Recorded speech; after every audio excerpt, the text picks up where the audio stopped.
turns out that double vision is a great title for the work that Jamie and I share in this gallery. I did dream of the title one night and suggested it, and Madelaine said, yeah, that's fine, that's great. So it just came to me.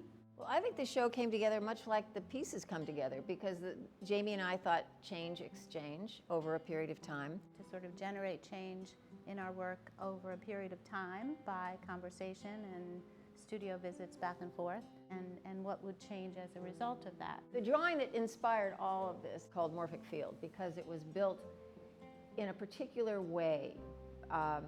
We have started calling it self-generating imagery. And this whole idea of the automatic process of not knowing where you're going to end up when you begin is really exciting to me. It's interesting.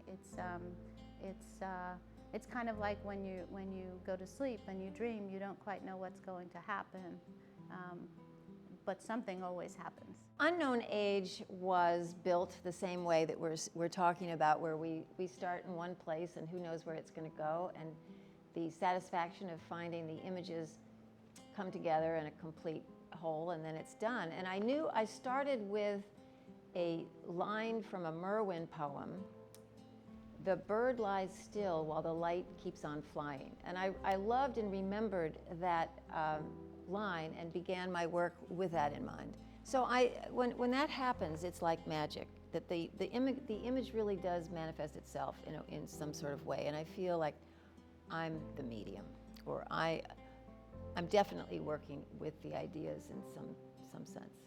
For my work as well, it covers a long span of time. So the most recent piece is the Year of the Locust, and that was done in response to the big hatch this summer, and also in response to the fact that, just a little history of the piece, in response to the fact that 34 years ago, right, the big hatch is every 17 years, 34 years ago was when my son was born, during the big hatch, a big hatch. And so there's a lot about that.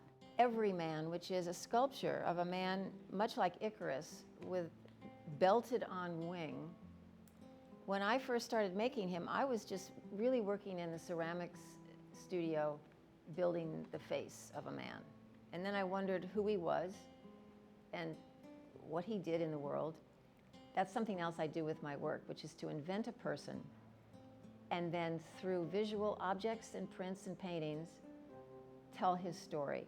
For me, the idea of double vision extends itself into inner vision and outer vision, that pathway between what's inside and what's outside. So the idea of observing what's around us in nature, in still life, in objects, making sense of our world. It's the way in which I make sense of my world, of the world, is by navigating that terrain between inner and outer spaces.